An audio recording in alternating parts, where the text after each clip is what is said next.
नमस्कार, आप सभी का स्वागत है हमारी आज की मास्टर क्लास में। आज हम एक ऐसी चीज की गहराई में उतरने वाले हैं जो हमारे चारों ओर हर जगह है, लेकिन जिस पर हम शायद ही कभी रुककर सोचते हैं, और वो है पदार्थ। जी हाँ, हम ये समझने की कोशिश करेंगे कि ये पूरा ब्रह्मांड अपने सबसे बुनियादी लेवल पर आखिर बना किस चीज से है। तो चलिए देखते हैं कि आज के हमारे सफर का नक्शा क्या है। हम बिल्कुल शुरू से शुरू करेंगे कि आखिर ये पदार्थ है क्या भला।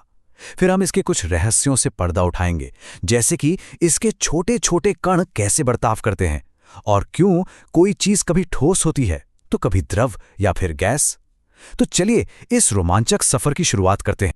बिल्कुल, तो चलिए सीधे सबसे पहले और सबसे बड़े सवाल पर आते हैं। ये वो सवाल है जो हजारों सालों से दार्शनिकों और वैज्ञानिकों को परेशान करता आया है।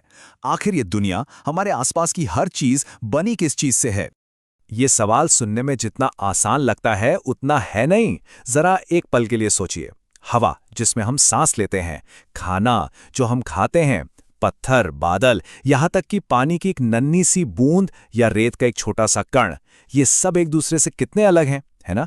लेकिन विज्ञान की दुनिया में इन सभी चीजों का एक ही नाम है, पदार्थ। और ये जानना बहुत दिलचस्प है कि समय के साथ हमारी समझ कैसे बदली है। देखिए, बहुत पहले भारत के प्राचीन दार्शनिकों का मानना था कि दुनिया की हर चीज, चाहे वो जिंदा हो या बेजान, 5 मूल तत्वों से बनी है। पंचतत्व यानी वायु, पृथ्वी, अग्नि, आकाश और जल। लेकिन आज हमारा नजरिया थोड़ा अलग है। आज के वैज्ञानिक पदार्थ को उसके बाहरी गुणों यानी उसके भौतिक गुणधर्म और उसकी रासायनिक प्रकृति के आधार पर बांटते हैं, जिन्हें हम लैब में जांच और माप सकते हैं। ठीक है, तो ये तो तय हो गया कि हर चीज पदार्थ है, लेकिन इससे एक और भी गहरा सवाल पैदा होता है। एक ऐसी बहस जो बहुत लंबे समय तक चली कि इस पदार्थ की बनावट कैसी है, इसका असली रूप क्या है। बिल्कुल सही, यही है वो पहेली। क्या पदार्थ एक ठोस टुकड़े जैसा है जिसमें कोई गैप नहीं है, या फिर वो रेत के ढेर जैसा है जो अनगिनत छोटे छोटे कणों से मिलकर बना है? तो प्रोफेसर बी, ये बताइए कि वैज्ञानिकों ने आखिर इसका पता लगाया कैसे? ये तो बहुत मुश्किल काम लगता है। अरे, इसका जवाब एक बहुत ही हैरान करने वाले लेकिन आसान से प्रयोग में छिपा है। सोचिए, हम एक ग्लास में पानी लेते हैं और उसके लेवल पर एक निशान लगा देते हैं। अब हम उसमें 1 चम्मच नमक या चीनी डालते हैं और उसे घोल देते हैं। हम क्या देखते हैं? नमक गायब हो गया। लेकिन, और यही असली जादू है, पानी का लेवल बिल्कुल भी ऊपर नहीं उठा। वाह! और इसका तो सिर्फ एक ही मतलब हो सकता है कि पदार्थ एक ठोस ब्लॉक जैसा नहीं हो सकता। उसे जरूर छोटे छोटे कणों से बना होना चाहिए और उन कणों के बीच में खाली जगह भी होनी चाहिए। हुआ ये कि नमक के कण पानी के कणों के बीच की उन्हीं खाली जगहों में जाकर समा गए। ये कुछ वैसा ही है जैसे भरी हुई पार्किंग में छोटी छोटी खाली जगहों में बाइक पार्क हो जाती हैं। तो अब जब हमने ये साबित कर दिया है कि पदार्थ कणों से बना है, तो अब हम उन कणों की दुनिया में और गहराई से झांक सकते हैं। और मैं बता दूं, ये कण बस चुपचाप एक जगह पड़े नहीं रहते। इनकी अपनी एक बहुत ही एक्टिव सीक्रेट लाइफ होती है। हाँ, तो इन कणों के व्यवहार के 3 मुख्य नियम हैं। पहला, जैसा कि हमने अभी अभी देखा, इनके बीच खाली जगह होती है। दूसरा, ये कण कभी कभी भी आराम नहीं करते। ये लगातार हिलते डुलते रहते हैं, हमेशा गति में होते हैं। और तीसरा, इनके बीच एक दूसरे के लिए एक खिंचाव होता है, एक आकर्षण बल, जो उन्हें एक साथ बांधे रखने की कोशिश करता है। और कणों की इसी लगातार हरकत की वजह से एक बहुत ही दिलचस्प घटना होती है, जिसे हम कहते हैं विसरण या अंग्रेजी में डिफ्यूजन। इसका सीधा सा मतलब है अलग अलग पदार्थों के कणों का अपने आप एक दूसरे में घुल मिल जाना। कभी सोचा है कि अगर कमरे के एक कोने में अगरबत्ती जल रही हो तो उसकी खुशबू पूरे कमरे में कैसे फैल जाती है? वो विसरण का ही कमाल है। अगरबत्ती के धुएं के कण हवा में घूमते हुए हवा के कणों के साथ मिल जाते हैं और हम तक पहुंच जाते हैं।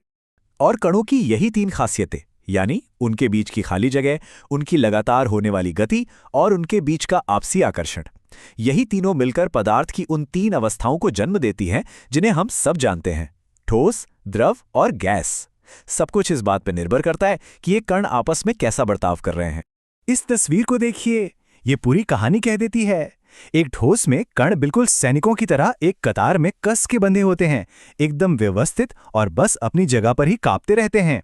एक द्रव में ये एक पार्टी में मौजूद लोगों की तरह होते हैं तो एक दूसरे के करीब, लेकिन आराम से घूम फिर रहे हैं और एक दूसरे के ऊपर से फिसल रहे हैं। और गैस में, भाई वहां तो पूरी तरह से अफरा तफरी है। कण एक दूसरे से बहुत दूर हैं और पूरी आजादी के साथ इधर उधर उड़ते रहते हैं। और कणों की यही अलग अलग व्यवस्था उन्हें उनके अनोखे गुण देती है। जैसे एक ठोस, मान लीजिए एक पत्थर, उसका आकार और आयतन दोनों ही निश्चित होते हैं।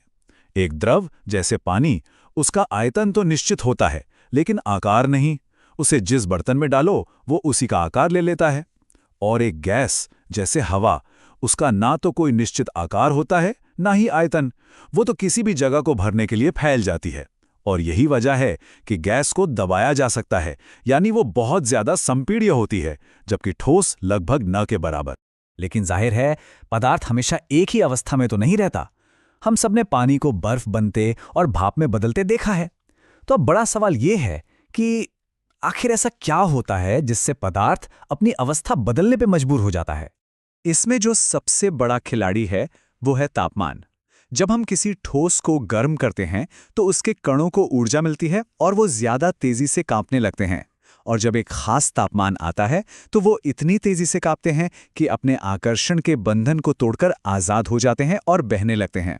इसी तापमान को हम गलनांक या मेल्टिंग पॉइंट कहते हैं। जैसे बर्फ के लिए ये तापमान है 0 डिग्री सेल्सियस।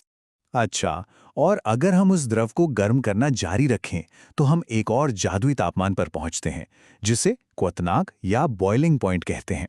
पानी के लिए यह 100 डिग्री सेल्सियस है। तो प्रोफेसर ए, जरा ये बताइए, इस पॉइंट पर उन कणों के साथ क्या हो रहा है? ये सारी ऊर्जा उन्हें कहाँ ले जा रही है? बहुत अच्छा सवाल।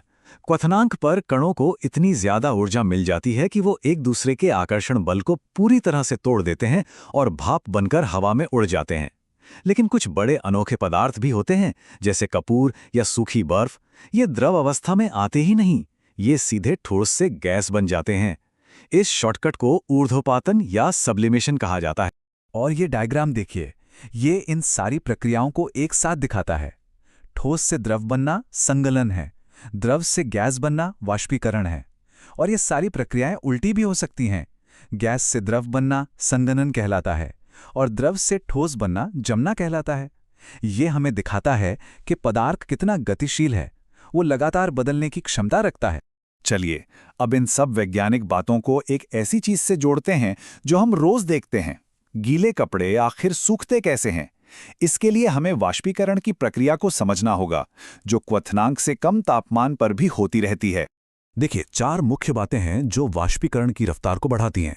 पहला, सतह का क्षेत्रफल, इसीलिए हम कपड़ों को फैलाकर सुखाते हैं। दूसरा, तापमान, जाहिर है धूप वाले गर्म दिन में कपड़े जल्दी सूखते हैं।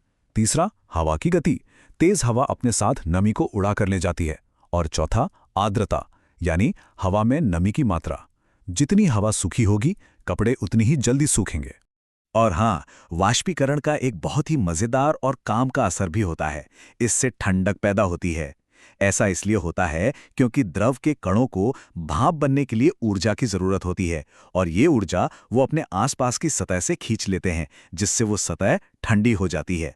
बिल्कुल यही वो वजह है कि जब हमें पसीना आता है और वो सूखता है तो हमें ठंडक महसूस होती है। और इसीलिए गर्मियों में सूती कपड़े पहनने की सलाह दी जाती है, क्योंकि वो पसीने को अच्छी तरह सोखते हैं और वाष्पीकरण में मदद करते हैं, जिससे शरीर ठंडा रहता है। तो हमारी आज की इस पूरी बातचीत के बाद हम एक सवाल के साथ इस चर्चा को समाप्त करना चाहेंगे। अब जब ये पता चल गया है कि हमारे आसपास की हर चीज़ बस लगातार दौड़ते भागते कणों का खेल है, तो क्या कोई ऐसी रोज़मर्रा की चीज़ है जिसे देखने का नज़रिया अब बदल गया है? अगली बार जब एक कप चाय से भाप उठते देखेंगे तो क्या उसके बारे में वैसे ही सोचेंगे जैसे पहले सोचते थे? सोचिएगा ज़रूर। हमारे साथ जुड़ने के लिए बहुत बहुत धन्यवाद।